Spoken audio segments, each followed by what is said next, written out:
मैं डॉक्टर ऋचा जैन नागपुर से पुलक मंच परिवार द्वारा आज आपके बीच में लेकर आ रही हूँ वर्तमान शासन नायक भगवान महावीर की मंगल पंच कल्याणक के प्रसंग।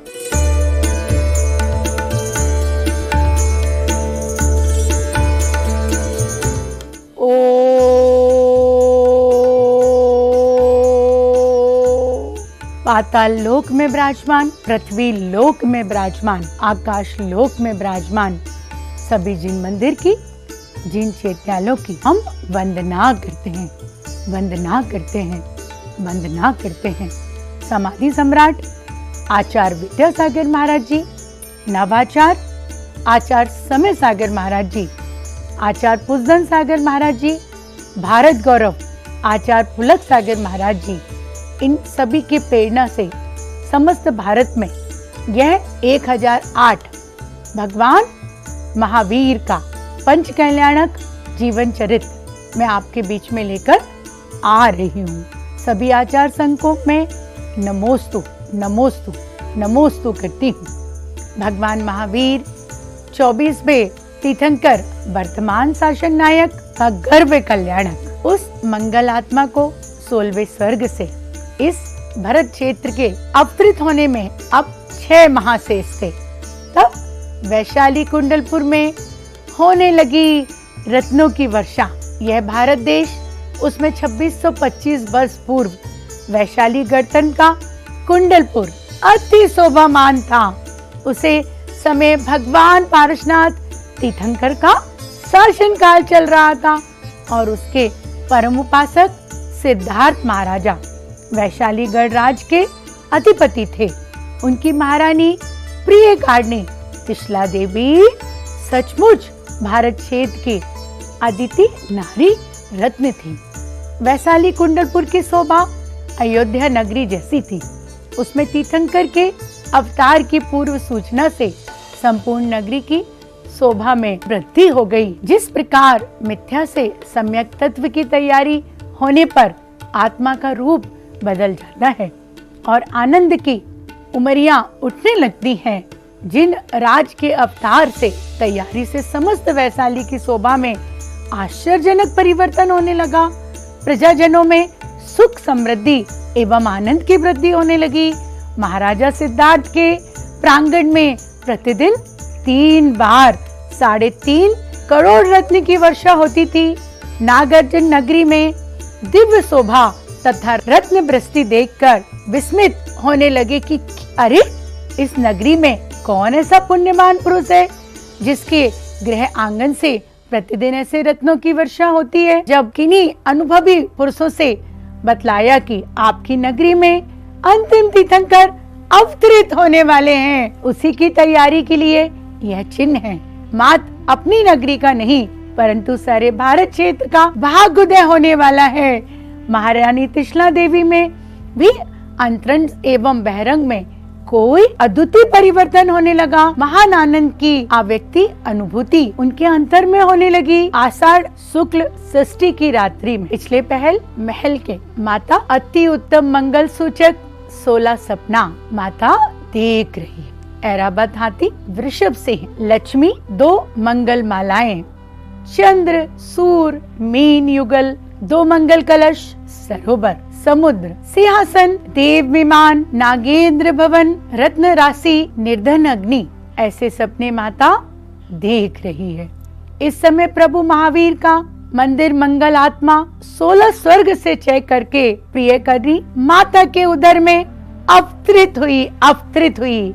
आज त्रिशला देवी के हर्ष उल्लास का पार नहीं था। अब राजसभा में भी सिद्धार्थ महाराज के श्री मुख से उन सपनों का महान फल सुना कि 24वें तीर्थंकर का उनके गर्भ में अवतरण हुआ है। तब तो उन्हें किसी उचित निदान की प्राप्ति हुई। जैसे अपार हर्ष हुआ, सारी नगरी में भी चारों ओर आनंद छा गया। इन दिनदानी ने भी वैशाली आकर माता पिता का सम्मान किया। धिक कुमारियां देवियां त्रिशला माता की सेवा करने लगी। देव तो ठीक, नरक के जीवन में भी 2 घड़ी सातक की वेदना कम हो गई। उसे तीर्थंकर महिमा जानकर गहरे विचार में मग्न होने से उनके जीवन चेतना विभूति को लक्षित करके सम्यक दर्शन का प्राप्त हुए।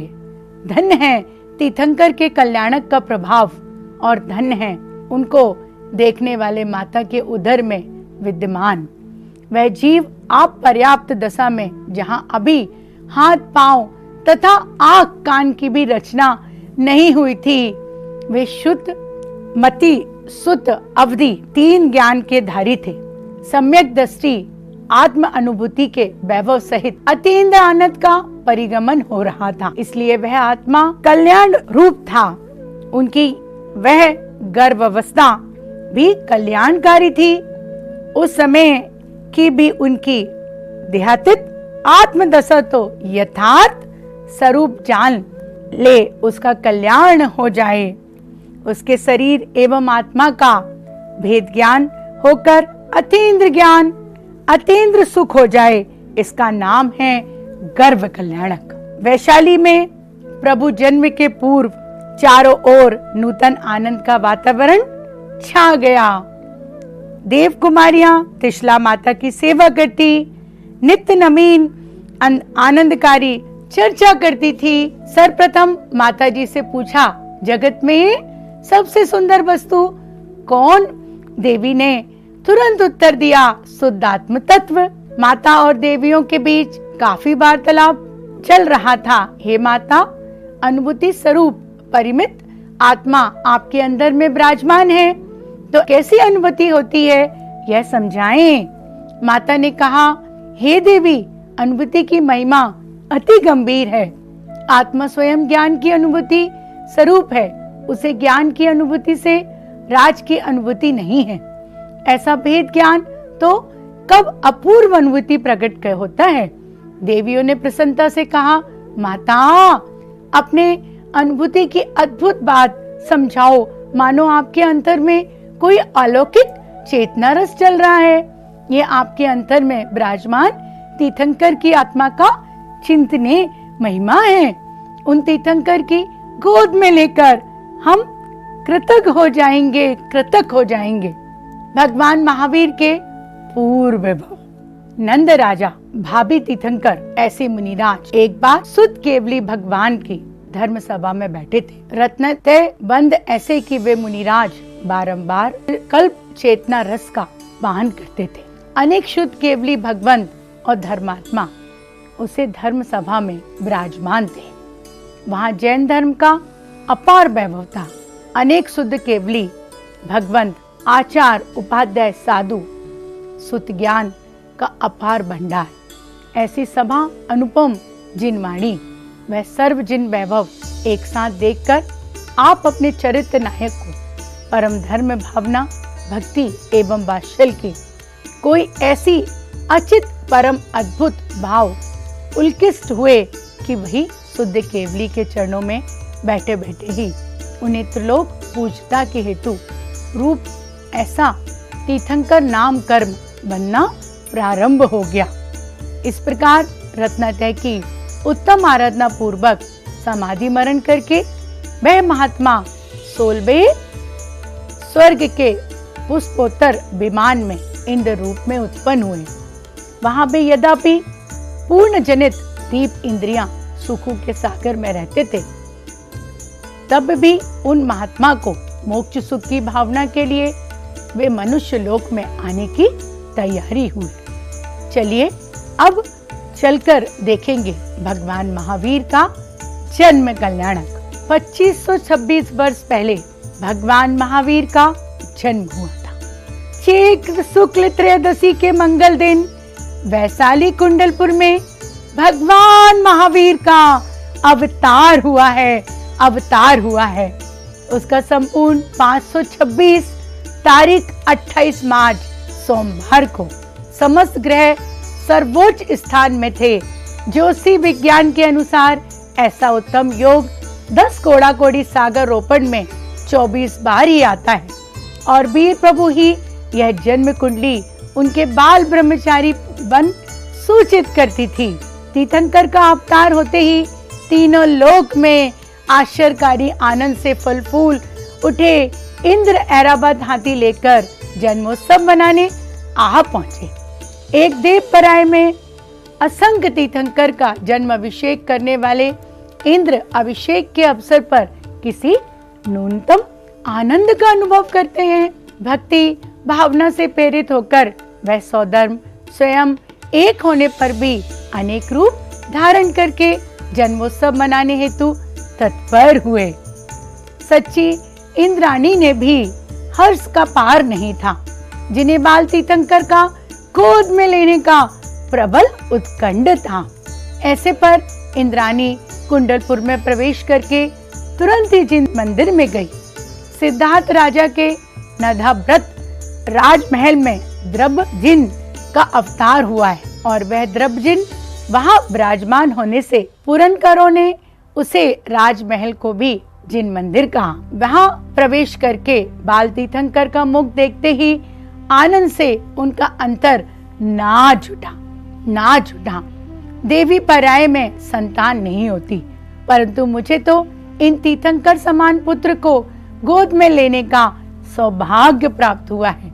इस प्रकार परम हर्ष पूर्वक उन बाल तीर्थंकर को हाथों में लेकर वह इंद्राणी चैतन्य की अद्भुत का अनुभव करने लगी। प्रभु के स्पर्श से तो मैं धन्य हो गई। अब मैं स्त्री पर्याय का छेद करके मोक्ष प्राप्त करूंगी। ऐसी आत्मा सहित उन बाल प्रभु के इंद्र को हाथ में दिया और इंद्र भी प्रभु का रूप देखकर ऐसे आश्चर्यचकित हुए कि एक साथ 1000 नेत्र बनाकर उसे रूप को निहारने लगे। जिस प्रकार मोक्ष अभिलाषी जीव अत्यंत ज्ञान के स्पर्श से 9 आत्मधारा में अलौकिक रूप का निरीक्षण करता है और वह आनंदित होता है, उसी प्रकार हरि ने हजारों नेत्रों द्वारा प्रभु के रूप को देखकर अति प्रसन्न हुए। उसी समय होने वाली दीप वृष्टि से ऐसा लग रहा था कि मानो आकाश में सुंदर उद्यान खिल गया हो। इस प्रकार अद्भुत जिन महिमा देखकर तथा चैतन्य की आचिंतने के लक्ष्यगत करके अनेक जीव सम्यक तत्व को प्राप्त हुए।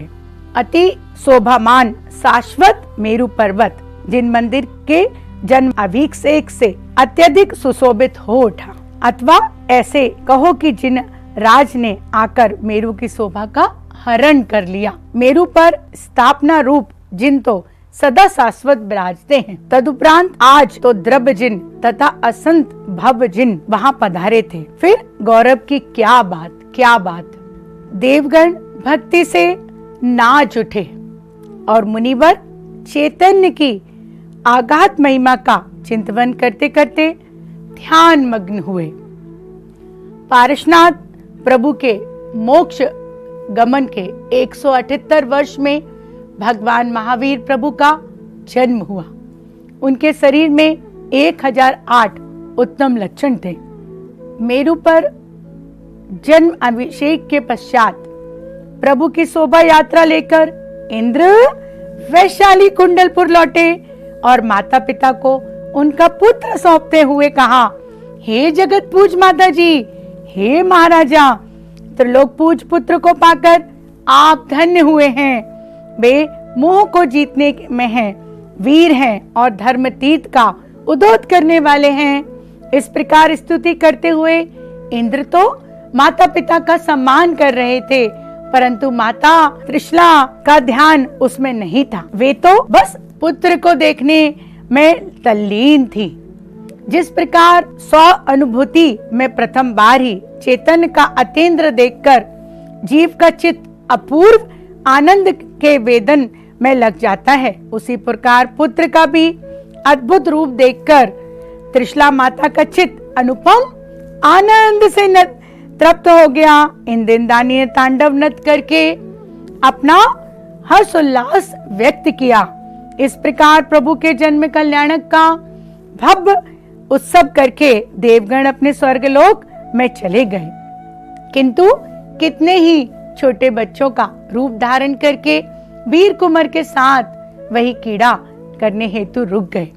तीर्थंकर जैसे बाल मित्र के साथ रहना तथा खेलना किससे अच्छा नहीं लगता। वहां उसमें तो बड़ा ही आनंद आएगा। उन देवों को कुमार ने के साथ कीड़ा करते हुए वीर कुमार को देखकर उन्हें देव कौन है और मनुष्य कौन है उसका पता ही नहीं चलता था।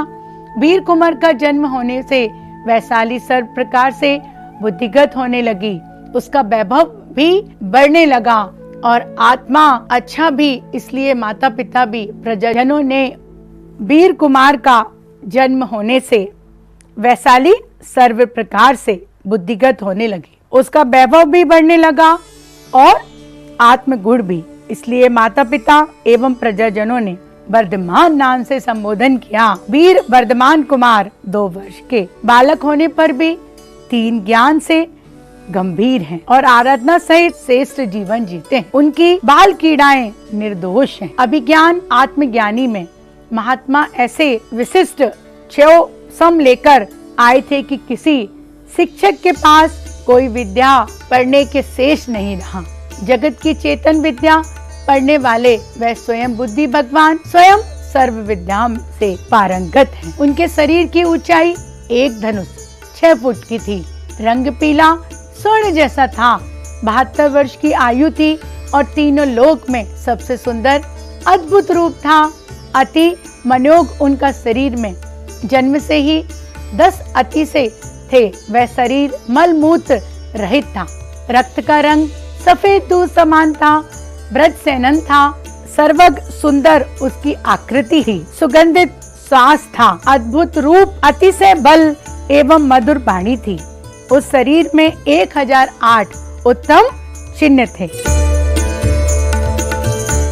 वीर कुमार 20 वर्ष के हो गए।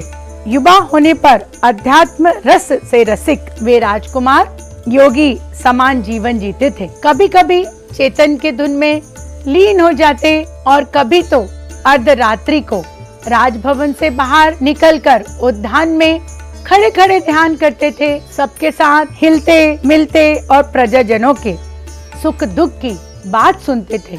यद्यपि राज्य का कारभार संभालने में उनकी रुचि नहीं थी, फिर भी कई बार राजसभा में आ जाते और पिता महाराजा सिद्धार्थ के समीप बैठे थे।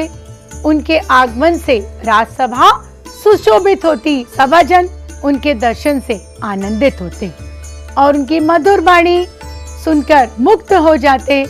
एक बार सभाजन महाराजा सिद्धार्थ से प्रार्थना की कि हे देव, आज की रात सभा अद्भुत लग रही है। वीर कुमार को देखकर मानो अंतर में रत्नात्रय का उद्यान खिल उठा हो, ऐसी प्रसन्नता हो रही है उनके श्रीमुख से। हम सब आत्म तत्व की महिमा सुनना चाहते हैं। महाराजा ने भी प्रसन्नता से उनके प्रस्ताव का समर्थन किया कि वहाँ धर्म चर्चा से उत्तम और क्या होगा। इतना कहकर उन्होंने वीर कुमार को भी और दृष्टि डाली और उन्हें बोलने का संकेत दिया। तब अत्यंत मधुर धीर गंभीर वाणी द्वारा वीर कुमार ने चेतन तत्व की परम अचिंत्यता महिमा समझाई। प्रभु ने कहा, वह हम सब भी सुनो। अहो, चेतन तत्व स्वयं आनंद स्वरूप है। उद्गल पिंड शरीर से चेतन आत्मा भिन्न है। अब इंद्रियों से परे चेतन रूप है और चेतना द्वारा ही उसका स्व संवेदन होता है। किन्हीं ब्रह्म चिन्हों से अथवा इंद्रियां ज्ञान द्वारा उसका ग्रहण नहीं हो सकता, इसलिए वह अली ग्रहण है। वहाँ आत्मा के अपार वैभव का मधुर संगीत सुनकर सभाजन शांत रस से निमग्न हो जाते हैं। आज की धर्म चर्चा में इतने तन्मय हो गए कि किसी को उठने का भी मन नहीं होता था।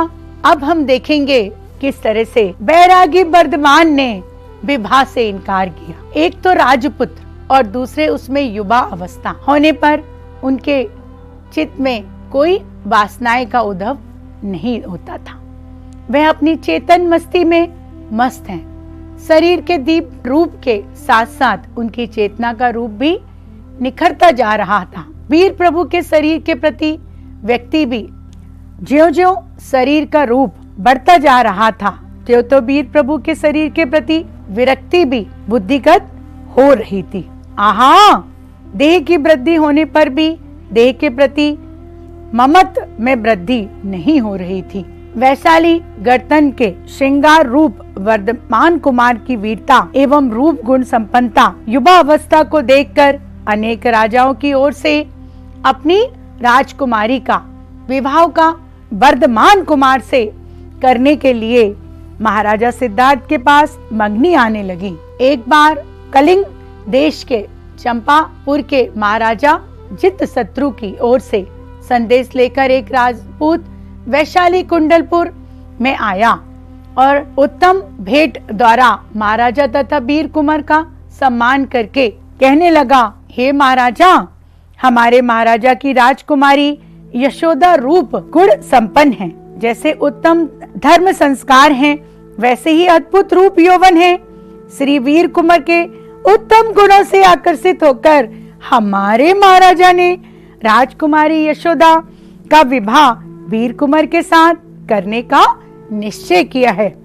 यह प्रस्ताव लेकर मैं आपके सेवा में उपस्थित हुआ हूँ। सिद्धार्थ महाराजा ने दूत की बात सुनकर प्रसन्नता व्यक्त की और उसको सम्मान किया। वह त्रिशला माता ने यह बात सुनी, तब उन्हें हार्दिक प्रसन्नता हुई और कलिंग देश की अनुपम सुंदरी राजकुमारी यशोदा से विवाह करने हेतु वीर कुमार की सम्मति मांगी। जब माताजी ने यशोदा सुंदरी के साथ विवाह का प्रस्ताव रखा, तब वीर क्षण भर तो माता के समक्ष देखते रह गए। माता के हृदय को आघात न हो, उस अथाह गंभीरता से मुस्कुराते हुए कहा, हे माता, आपका पुत्र प्रेम अपार है, किंतु अपने प्रिय पुत्र को संसार बंधन में बांधने का मोह ना करें। आप जानते हैं कि इसी भाव में मुझे अपनी मोक्ष साधना पूरी करनी है। आयु अल्प है, यहाँ विषय कसाओं के पिंजरे में बंद हो जाना मुझे योग्य नहीं है। इसलिए हे माता जी, आप भी मोह छोड़े और मेरे विवाह की बात ना करें, और वीर मेरा पुत्र और मैं उसकी माता ऐसी मोह दृष्टि से मुझे ना देखें, परंतु अल्प काल में ही आत्मा का मोक्ष को साधने वाला ऐसे तत्व दृष्टि से देखो। अपने लाडले पुत्र के मुंह विवाह की अभिलाषा किस माता को नहीं होती। वैरागी वीर कुमार की बात सुनकर त्रिशला माता के हृदय में आघात हो लगा, परंतु वे तो यथार्थ परिस्थितियों को जानती थी, महावीर की दृढ़ता से परिचित थी। वे समझ गई कि वीर कुमार को विवाह के लिए समझाना कठिन है। उन्होंने विचार किया कि जो पुत्र महावीर कह रहा है वही योग्य है। मेरा पुत्र विवाह करके संसारिक बंधों में बंध जाए, उसकी अपेक्षा लाखों भव जीवों का उद्धार करे, मुक्ति सुंदरी का वरण करे, यही उचित है, उत्तम है। ऐसा समझाते हुए पुत्र मोह बस माता का हृदय पुकार उठा कि बेटा, तेरी बात सच है, परंतु अभी तेरी युवा अवस्था है, इसलिए विवाह करके ग्रस्त आश्रम चलाओ, फिर संसार छोड़कर धर्म तीर्थ चलाना। तुमसे पूर्व ऋषभ आदि तीर्थंकरों ने भी ऐसा ही किया था। महावीर ने कहा, माँ, समझाते हुए भी तुम पुत्र मोह के कारण ऐसा कह रही हो। हे माता, क्या संसार के जाल में तुम नहीं जानती? देखो तो सही कितना दुख है। यह विषयाधीन संसार, इससे तो जितना जल्दी छूटा जा सके उतना अच्छा है। हे माता, इस संबंध में ऋषभ तीर्थंकर का उदाहरण मेरे लिए उचित नहीं है, क्योंकि उनकी आयु तो करोड़ों वर्ष की थी। मेरी आयु तो माँ 72 वर्ष की है और उसमें भी 30 वर्ष तो व्यतीत हो चुके। मेरे लिए तो पिछले तीर्थंकर श्री नेमिनाथ और पारसनाथ भगवान का उदाहरण ही ठीक लगता है। विवाह नहीं किया, इस प्रकार मैं भी विवाह के बंधन की आत्मा मैं नहीं बनना चाहता। पुत्र के हृदय को हर बार जानने वाली माता ने फिर कोई विशेष तर्क नहीं किया। कलिंग के राजपूत को निराश पूर्वक विदा करना पड़ा। हाँ, परंतु वीर कुंवर ने यशोदा कुमारी के लिए एक अमूल भेंट भेजी। वह भेंट अर्थात उत्तम बैराग जीवन जीने का महान आदर्श। यशोदा कुमारी ने भी बड़े उत्साह पूर्वक उस महान आदर्श को स्वीकार किया और राजुल की भांति बैराग पूर्वक अपना जीवन आत्म साधना के मार्ग में लगाया। अब कुंडलपुरी के निकट स्थित वैशाली में त्रिशला माता की सबसे छोटी बहन राजकुमारी चंदनवाला ने उपयुक्त घटना सुनी। तब उस वीर मौसी ने हार्दिक उल्लास पूर्वक वर्धमान कुमार के वैराग्य का स्वागत किया। धन्य है महावीर। चंदना अभी छोटी है परंतु उसका हृदय महान है। वीर कुमार विवाह नहीं करेंगे। यह जानकर मौसी चंदनवाला ने भी मन विवाह ना करने का निर्णय लिया। धन्य चंदना और धन्य है तुम्हारे सील का सौरभ। वीर कुमार और मौसी चंदना की चर्चा। चंदना ने समझ लिया कि विरागी अब अधिक दिन तक गृहवास में नहीं रहेंगे, इसलिए अपने भांजे महावीर से मिलने तथा उनके साथ वैराग्य चर्चा करने हेतु उनका मन ललाहित होता है और कुछ ही दिनों में वह कुंडलपुर पहुंच गई। चंदना वाला को वहां पहुंचकर बड़ी बहन त्रिशला देवी के साथ बैठकर वीर प्रभु का गुणगान कर रही थी। इतने में ही प्रिया कुमार, आप मुझे छोटी मौसी को देखकर वीर प्रभु ने प्रसन्नता व्यक्त की और वैरागी भांजे को देखकर चंदना का हृदय भी उनके प्रति नतमस्तक हो गया। वह कहने लगी, वीर कुमार, तुम्हारे उत्तम गुणों को देखकर मुझे बड़ा आनंद होता है। मेरा हृदय गौरव का अनुभव करता है।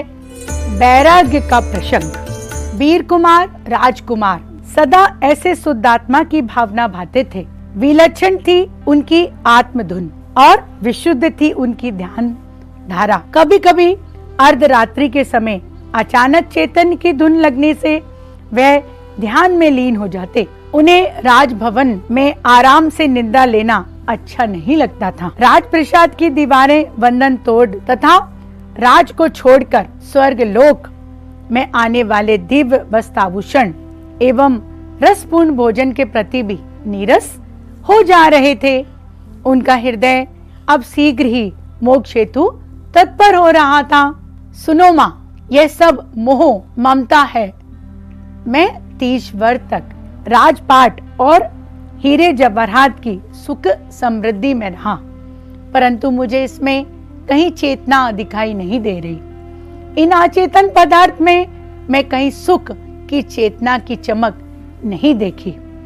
हे माता, ये सब छोड़कर मैं कहीं दुखी होने वाला तो नहीं हूँ, उल्टा इसमें रहकर तो सुख में भोगता हूँ। उसकी अपेक्षा कोई विशेष सुख मुझे प्राप्त होने वाला है और तुम देखने की तुम्हारी इन अचेतन हीरों की अपेक्षा कोई अपूर्व अमूल महान त्रिलोक प्रकाश चेतना रत्न लेकर मुझे भी समय पश्चात में परमात्मा बनकर वैशाली में आऊंगा।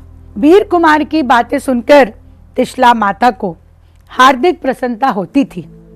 अरे, इन समय भी मेरे पुत्र का ज्ञान कितना विकसित है। उसकी चेतन युक्त बाणी मन भरकर सुन लूं। ऐसे सोचकर माता पुत्र ने हृदय खोल खोल कर आत्म साधना के विषय में अनेक प्रकार की चर्चाएं की।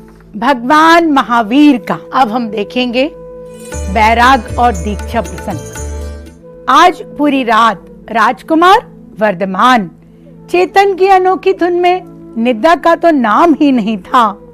उपयोग बारंबार चेतन की अनुभूति में स्थिर हो जाता। 30 वर्ष के राजकुमार का चित्त आज अचानक ही संसार से विरक्त हो गया। आज प्रातःकाल महावीर ने सिद्धों का स्मरण करके आत्मा का ध्यान किया।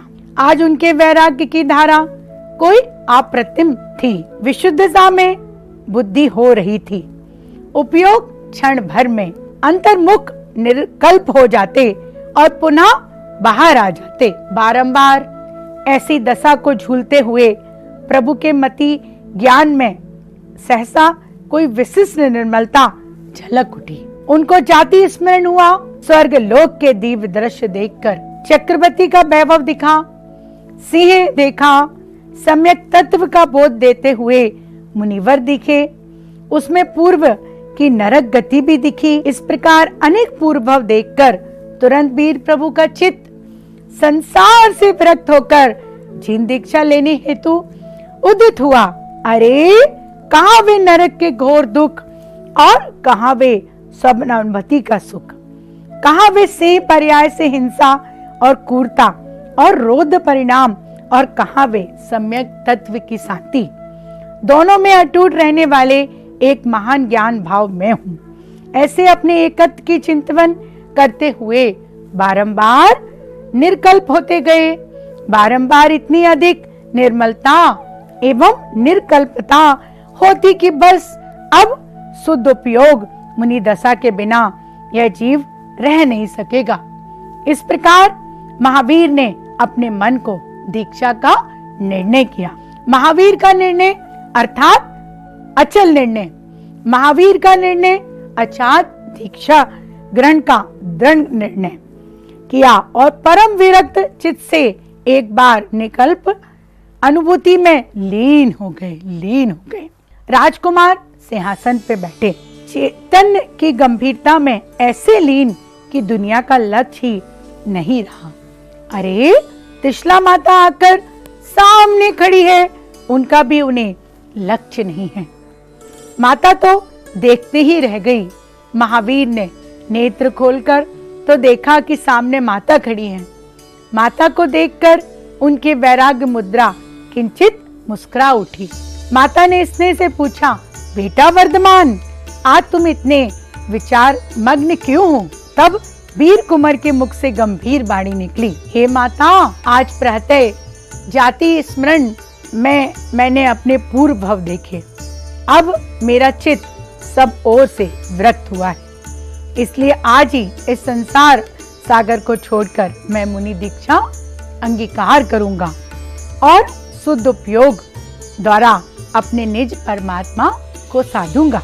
अभी तो राजकुमार के मुख से दीक्षा लेने के उद्गार निकल ही रहे थे कि उधर इंद्र सभा में खलबली मच गई। इंद्र का इंद्रहासन डोल उठा। प्रभु के दीक्षा कल्याणक का अवसर जानकर देवगण वैशाली में आ पहुँचे। लोकांकित देवों ने आकर प्रभु की स्तुति की। वैराग्य भावना से मग्न प्रभु की दृष्टि उठाकर लोकांकित देवों की ओर देखा। आहा, वैरागवन उत्तम साधकों का वह मिलन चैतन्य की परम गंभीर शांति युक्त है। उस मिलन से परस्पर दोनों के वैराग्य की पुष्टि हुई। प्रजाजन यह सब खड़े आश्चर्य से देख रहे थे। देवेंद्र ने प्रभु का दीक्षा कल्याणक मनाने हेतु प्रथम उनका देवी श्वेत वस्त्रों से श्रृंगार किया। प्रभु का वह वस्त्र धारण करना अब अंतिम था। अब वे पुनः कभी कोई वस्त्र धारण नहीं करेंगे।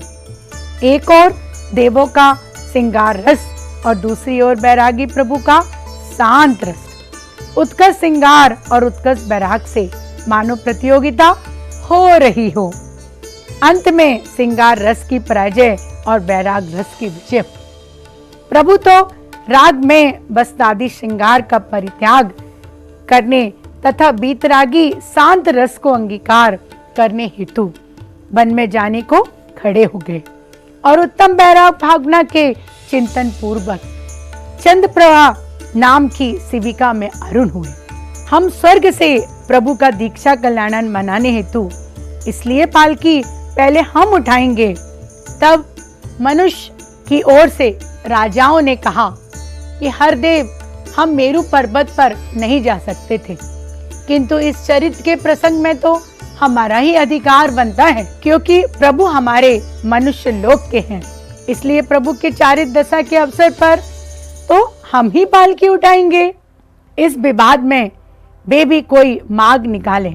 प्रभु महावीर बोले, चारित्र में जो मुझे साथ दे सके, जो मेरे साथ चारित्र दशा अंगीकार कर सके, वह पहले 7 डग पालकी उठाएगा और फिर दूसरे। बस हो गया निर्णय। इस प्रकार पहले राजा पालकी उठाकर 7 डग भूमि पर चले, फिर 7 डग तक विद्याधर राजा चले, तत्पश्चात देव पालकी उठाकर आकाश मार्ग से चले। हजारों लाखों नर नारी वैराग्य भावना भाते हुए प्रभु के साथ वन की ओर चले, वन की ओर चले। गंगा नदी के पश्चिम तट पर पटना शहर के सामने वाले किनारे वैशाली कुंडलपुर के नागखंड नामक उपवन में शिविका से उतरकर प्रभु महावीर स्फटिक शिला पर विराजे। उत्तर मुख विराजमान वर्धमान कुमार ने नमः सिद्धेभ्या कहकर प्रथम सिद्धों को नमस्कार किया। इस प्रकार देहातीत सिद्धों को निकट लाकर प्रभु ने देह के आभूषण उतारे, वस्त्र भी एक एक करके उतार दिए और सर्वथा दिगंबर दशा धारण की। वर्धमान कुमार जितने देवी वस्त्रों में सुशोभित थे, उससे भी अपेक्षा दिगंबर दशा में मुनिराज महावीर अधिक सुशोभित होने लगे। रत्नत्रय द्वारा प्रभु सुशोभित हो उठे और प्रभु के आश्रय से रत्नत्रय शोभामान हो गया। मार्ग कृष्ण दशमी के शाम काल स्वयं दीक्षित होकर महावीर मुनिराज तप धारण करके चैतन्य ध्यान में लीन हो गए। आहा, दो रत्न में बुद्धिगत होकर भगवान त्रय रत्नवंत हुए, तीन ज्ञान के चार ज्ञानवंत हुए। अनेक महान लब्धियां सेवा करने आ गई। उनकी अत्यंत ज्ञान धारा तो केवल ज्ञान के साथ केली करने लगी, मानो केवल ज्ञान ने उस समय अपने ज्येष्ठ पुत्र समान मनापूर्वक को भेजकर शीघ्र ही अपने आगमन की पूर्व सूचना दे दी। परंतु प्रभु का लक्ष्य उस मन प्रयाग की ओर अथवा दिव्य लब्धि की ओर नहीं था। वे तो अपने ज्ञान स्वरूप की अनुभूति में ऐसे मग्न थे कि मानो सिद्ध पद में विराज रहे हों। वहां ऐसी अद्भुत है उनकी शांत ध्यान मुद्रा। प्रभु की ध्यान मुद्रा से प्रेरित होकर चारों ओर हजारों भव्य जीवों भी चैतन्य का ध्यान धरने लगे। अरे, ध्यान स्तंभ प्रभु की शांत मुद्रा देखकर बनके से हाथी, हिरण, सर्प भी मुग्ध होकर शांति से प्रभु चरणों में बैठ गए। मुनि होकर आत्मा के निर्विकल्प आनंद दशा में झूलते झूलते भगवान ने 12.5 वर्ष तक मौन रहकर आत्म साधना की। मांत अपने 100 द्रव्य में ही उर्ग तथा अन्य समस्त द्रव्यों से अत्यंत निरपेक्ष ऐसी आत्म साधना करते करते महावीर प्रभु मोक्ष मार्ग में विचर रहे हैं और बिना बोले ही बीतराग मोक्ष मार्ग का अर्थ बोध करा रहे हैं। दीक्षा के पश्चात 2 दिन के उपवास हुए और तीसरे दिन कुलपाक नगरी के राजा श्रेयांस ने भक्ति पूर्वक आहार दान देकर वीरनाथ मुनिराज की पारणा कराई। आहार दान के भाव से वहां देवों ने रत्न बस्ती आदि पंचाचार प्रकट किए। आत्मा की वीतरागी वीरता द्वारा कसाय शत्रुओं को जीतने वाले वह विजेता थे, जिन थे केवल ज्ञान प्राप्त करके जब वे धर्म गर्जना करेंगे तब उनकी हुंकार सुनकर गौतम, इंद्रभूति और सैनिक जैसे अनेक भव आत्मा चौंक उठेंगी। ऐसी मुनि दशा में झूलते हुए प्रभु महावीर उल्सित आत्मा आराधना सहित विहार करते हुए भारत भूमि को पावन कर रहे थे। केवल ज्ञान की साधना करते करते 1 वर्ष, 2 वर्ष, 4 वर्ष, 8 वर्ष इस प्रकार वर्ष बीत गए और केवल ज्ञान दिन प्रतिदिन निकट आता जा रहा था। एक बार उन्होंने ऐसा उग्र अभिग्रह धारण किया कि दासी के बेस में सिर मुड़वाए हुए कोई सती राजकुमारी आहार देगी तभी आहार लूंगा। साथ में अन्य भी अनेक अभिग्रह थे। ऐसा अभिग्रह सहित विचरते विचरते दिवसों पर दिवस बीत गए, परंतु अभिग्रह कहीं पूर्ण नहीं होता। बिना आहार के महीनों बीत चुके थे। तथापि वीर मुनिराज के मन में किसी प्रकार की आकुलता नहीं हुई। सुस्वादु आहार मिले या उपास हो, दोनों में संभाव है। प्रभु का आहार न होने से नगरवासी चिंता में थे। इस प्रकार बिना आहार के 5 माह बीत गए। ऐसी स्थिति में विचरते हुए वीरनाथ मुनि कौसंबी नगरी में पधारे। सारे नगर में एक ही चर्चा हो रही थी कि वीर मुनिराज प्रतिदिन नगर में आहार हेतु पधारते हैं, किंतु आहार हो नहीं पाता। उन्होंने ऐसा कौन सा अभिग्रह धारण किया होगा? कौन होगा वह सौभाग्यशाली जिसे मुनिराज के आहार दान का महान लाभ प्राप्त होगा?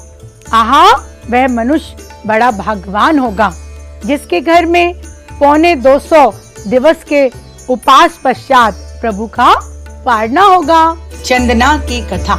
महावीर की मौसी चंदना ने वीर कुंवर के निकट सम्यक दर्शन प्राप्त किया। एक बार चंदना कुमारी अपनी सहेलियों के साथ नगर के बाहर उद्यान में क्रीड़ा कर रही थी। तभी उनके यौवन से आकर्षित होकर विद्याधर ने उनका अपहरण कर लिया और पत्नी के डर से कौसंबी के वन में छोड़ दिया। भील सरदार ने पकड़ लिया और एक वेश्या को सौंप दिया। वेश्या ने उसे बाजार में बेचने के लिए निकाल दिया, पर एक सज्जन वृषभदत्त सेठ वहां से निकल रहे थे।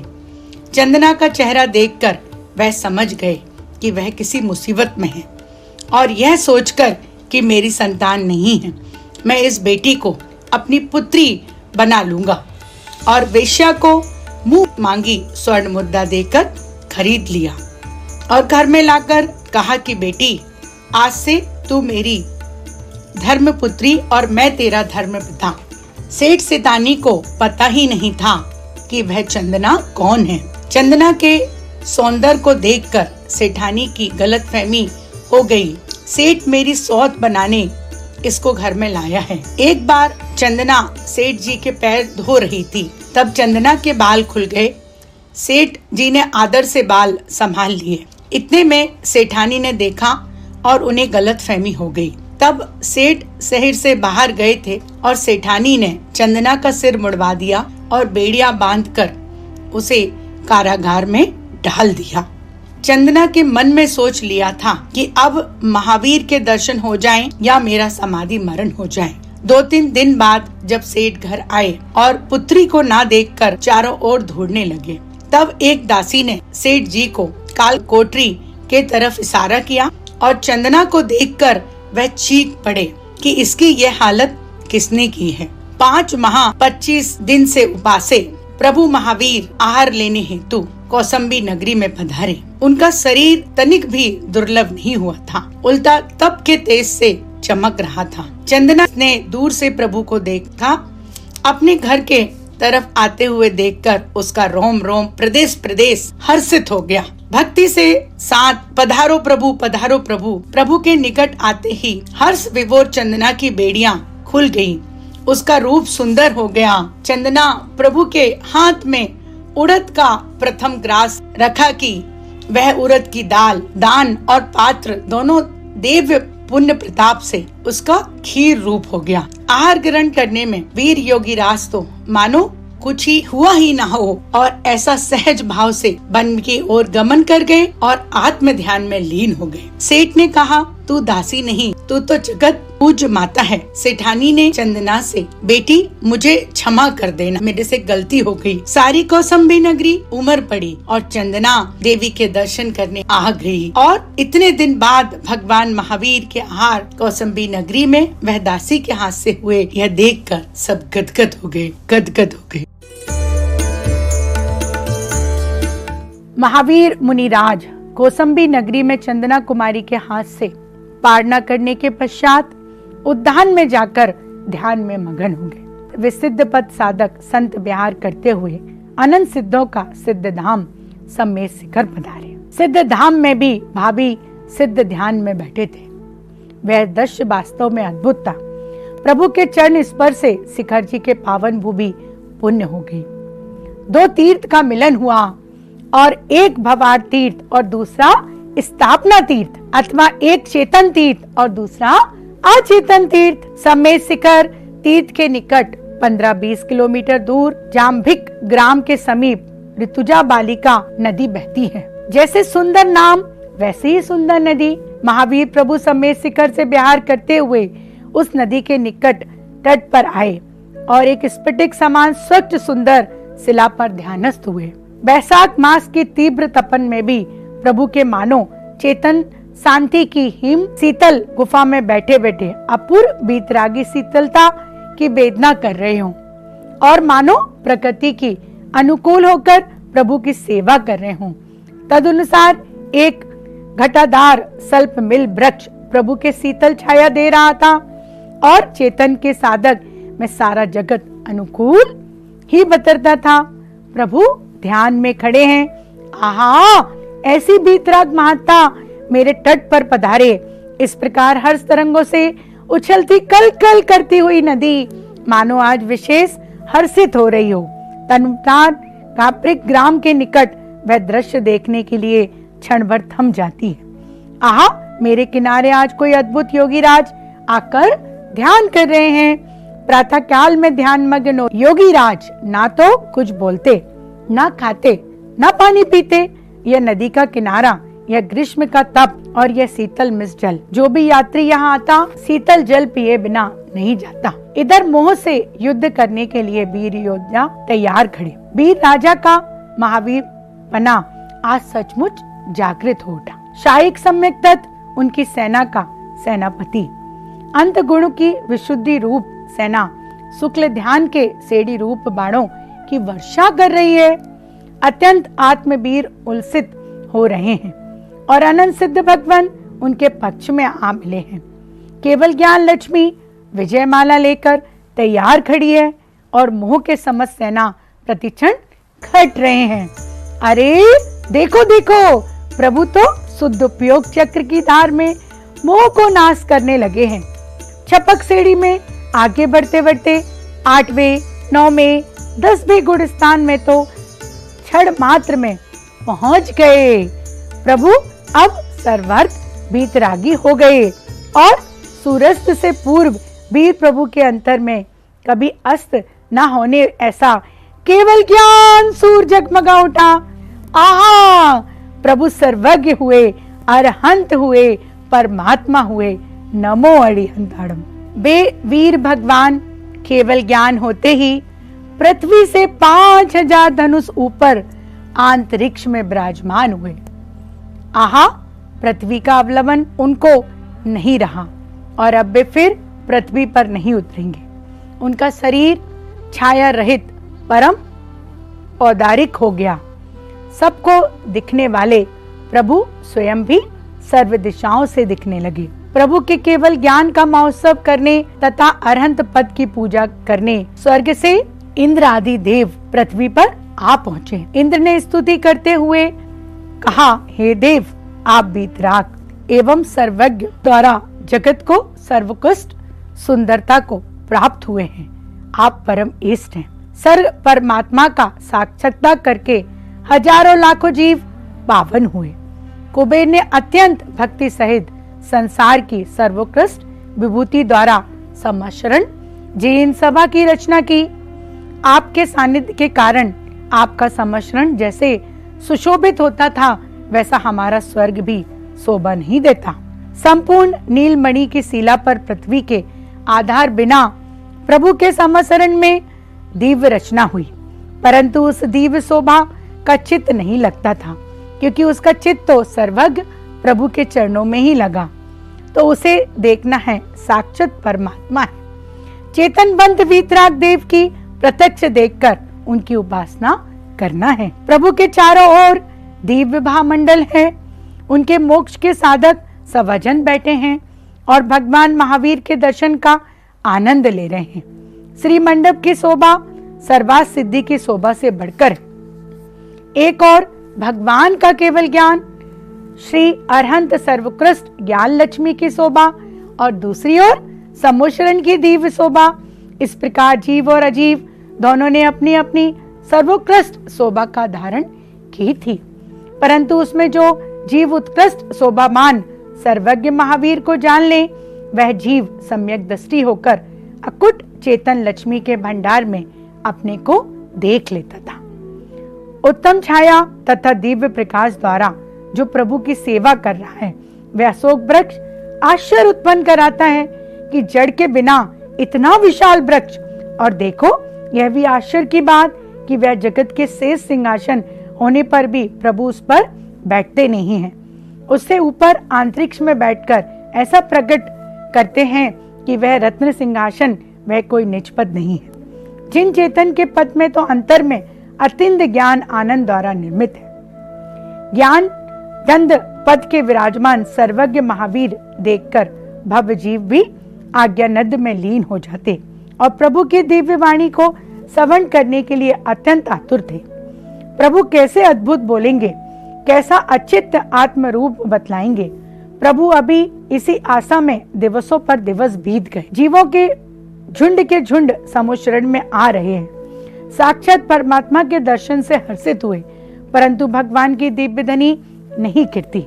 यद्यपि वीर प्रभु अभी बोलते नहीं हैं, परंतु मौन रहकर अचिंद्र से गगन विहार करते हैं। विहार करते करते राजगिरी के विप्लाचल पर पधारे। वैशाख शुक्ल दशमी के दिन प्रभु को केवल ज्ञान हुआ था। शेष वैशाख मास पूरा बीत गया, ज्येष्ठ मास भी बीत गया और अब आषाढ़ भी पूरा लगा। ग्रीष्म ऋतु समाप्त हुई। 66 दिन बीत चुके, किंतु भगवान की दिव्य ध्वनि नहीं गिरती। तथापि भव जीव थके नहीं, तो भी प्रभु की वाणी सुनने के लिए समुशरण में बैठे। वहां उन्हें भूख नहीं लगती और प्यास भी नहीं लगती, थकान भी नहीं लगती और निंदा भी नहीं आती। मानो शुदा रस रहित भगवान के सानिध्य में उनकी भी शुदा तृप्त एवं नृदा शांत हो गई हो। अब तो आषाढ़ भी पूर्ण होकर श्रावण मास प्रारंभ हो चुका था। इस प्रकार श्रावण कृष्ण प्रतिपाद आदि वर्ष ऋतु प्रारंभ हो गया। तब भी प्रभु के मुख से दिव्य ध्वनि की वर्षा अवश्य होगी, ऐसा विश्वास पूर्वक सवाजन भगवान की दृष्टि लगाए बैठे थे।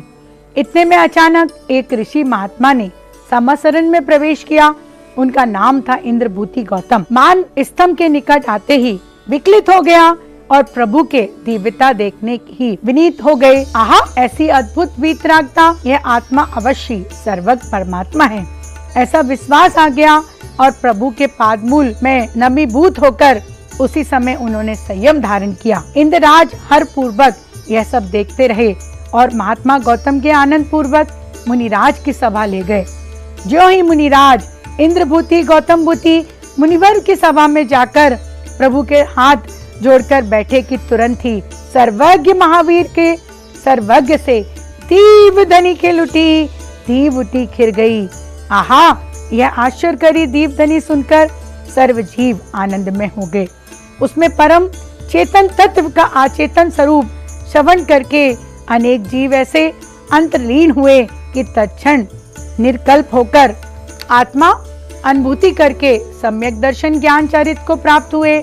इस प्रकार तीर्थंकर भगवान महावीर ने रत्नतय तीर्थ का प्रवर्तन किया, धर्मचक्र का प्रवर्तन किया।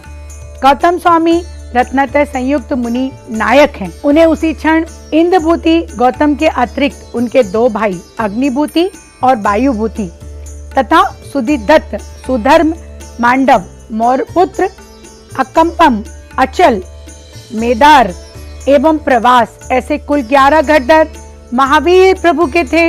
इधर कौसंबी नगरी में कुमार चंदन वाला वीर प्रभु के केवल ज्ञान की प्रतीक्षा करते हुए वैराग्य में जीवन बीत रहा था। वैशाख शुक्ल दशमी के शाम काल आकाश में अचानक हजारों लाखों देव विमान देखकर उससे आश्चर्य हुआ। वह देव महावीर भगवान की जय जयकार करते हुए जा रहे थे।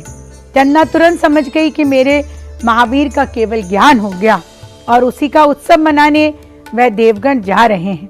आहा, भगवान महावीर की परमात्मा बन गए, परमात्मा बन गए।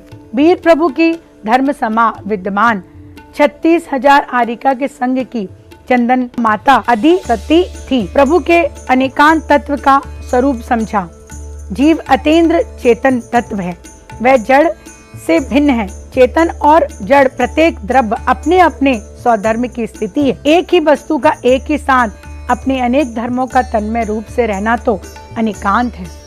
एक ही आत्मा ज्ञान में है, वही दर्शन भी है, वही सुख भी है, वही गुण द्रव्य भी है, वही पर्याय भी है, वही आत्मा अतीन्द्र धर्म भी है, वही नास्ति धर्म भी है। इस प्रकार अनंत स्वधर्म व्यापक आत्मा अनेकांत स्वरूप है। उसे जानने से आत्मा का अनंत निस्वभाव जानना आता है।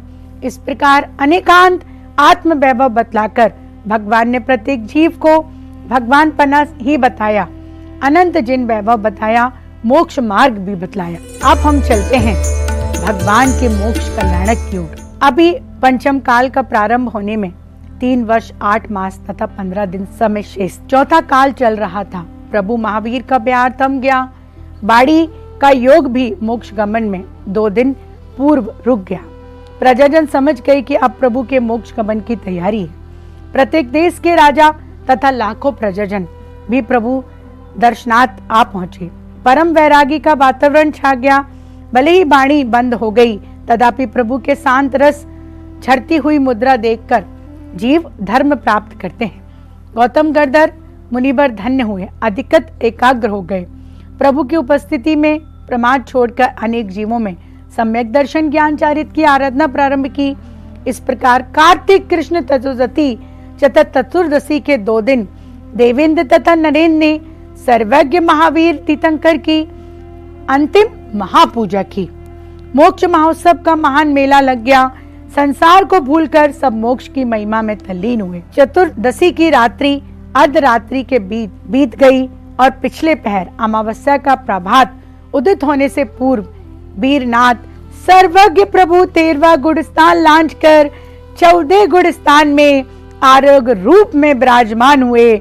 आहा, आश्रव का सर्वस्व अभाव और संबर की पूर्णता हुई।